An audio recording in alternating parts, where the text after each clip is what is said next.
Brooke, there is nothing in place, okay? All we have is a temporary legal custody schedule. We are in this combined at $80,000. Wow. We have Already? nothing in place. Nothing. We don't have financial settlement. We have nothing. And we're already in this $80,000. I have begged him to try to work this out. Together. Yeah. But what happens is sometimes, in all honesty, I feel like I'm co-parenting my child with a child. And what happens is he takes his marbles and he goes home, and then he calls the attorneys and gets all the attorneys involved. And all I can think is $550 to $650 an hour. Yeah, this is awful. And maybe he's not fighting for the highest good of your child, too, which makes it a whole nother situation. Well, I wanted to ask you about this because this is where the red flags went up this weekend. Okay, so we were getting along great after the temporary schedule was in place. Then there was an episode. He kind of acted out last week. Then we had an argument. Then we patched things up. We had a great week. We started really kind of deeply talking about what does the permanent custody schedule look like, holidays, the whole thing. On Sunday, we had a call scheduled.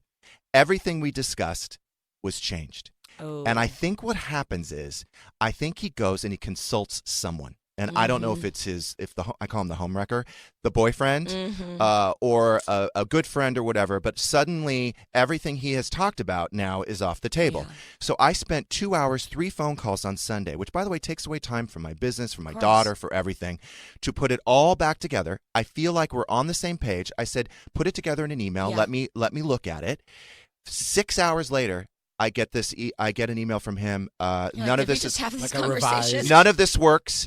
I think the attorney should handle it. It's again, it's like inconsistency. Well, and then you can't trust his word, and you're not making progress, or you think you've made. Yep. Yeah, that's really frustrating and very instability. It's so you think somebody's speaking to him in his ear, like, see what Jeff wants, and then we'll make the changes? The thing that's scaring me is that there is, and Brooke, let me ask you this since you've been through this twice. I never ever consider when I am talking about, it's Tuesday, pick her up from school, I'll drop her off at school, whatever. I'm never calculating hours, percentages. He's like, well, that only gives me 46%, and that gives me X many hours per week. I'm like, what the fuck are you talking about? Who cares? It sounds like he's telling custody financial It's so formulas. Crazy. No, well, I've never done that either. And people who do that are usually on the other side of it, wanting to revise that type of schedule for financial reasons. That occurred to me. That really occurred to me. That sucks. I just don't understand I don't understand why we are so attached to the hours and the percentages if there wasn't some sort of ulterior motive. So that is a financial. You guys are saying that's a sort of a financial consideration. I think so. How much time, I think so. When somebody's calculating percentages. Did you ever feel like I did on Sunday, where I literally just kind of put my face in my hands and I thought, this guy's going to torture me for the rest of my life. I'm a prisoner.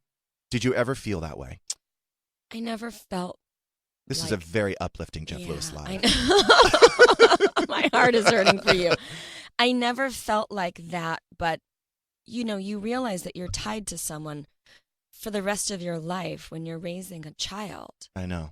And you're trying, it sounds like, to be the best person that you can be for all of the right reasons for your child, right? Yet we're still separating and emotionally separating and trying to redefine our lives. It's so complicated.